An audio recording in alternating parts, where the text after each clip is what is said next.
Halo kawan-kawan, saya Farikin. Semoga kita semua selalu diberi kesehatan dan kebahagiaan. Pada kesempatan ini saya akan mengulas sedikit tentang penggabungan dua atau lebih perusahaan menjadi satu, yaitu merger. Ketika kita berbicara tentang merger, kita sebenarnya sedang membahas sebuah peristiwa besar yang melibatkan banyak pihak dan aspek. Jadi merger adalah penggabungan dua atau lebih perusahaan menjadi satu entitas baru. Tujuannya bisa beragam, mulai dari meningkatkan efisiensi, memperluas pasar, hingga menggabungkan kekuatan untuk menghadapi persaingan. Siapa saja yang terlibat dalam merger?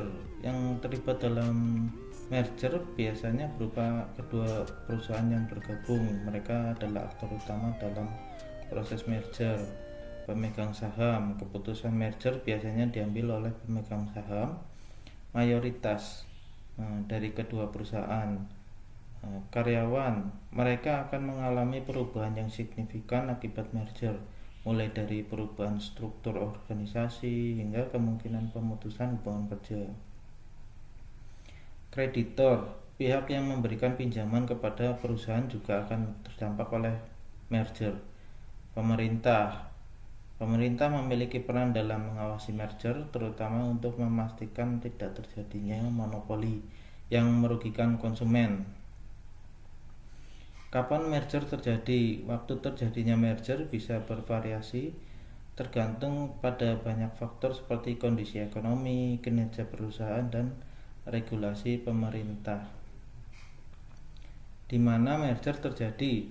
Merger bisa terjadi di mana saja, baik di tingkat lokal, nasional, maupun internasional. Mengapa merger terjadi? Ada banyak alasan mengapa perusahaan melakukan merger, yaitu seperti meningkatkan efisiensi.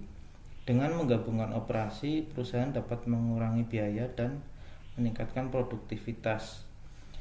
Memperluas pasar, merger memungkinkan perusahaan untuk memasuki pasar baru atau memperkuat posisi di pasar yang sudah ada.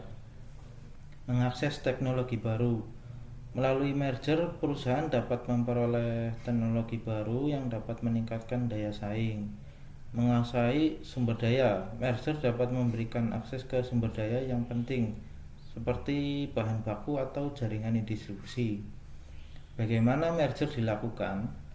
Proses merger melibatkan beberapa tahapan, antara lain negosiasi. Kedua perusahaan akan melakukan negosiasi untuk menentukan syarat-syarat merger.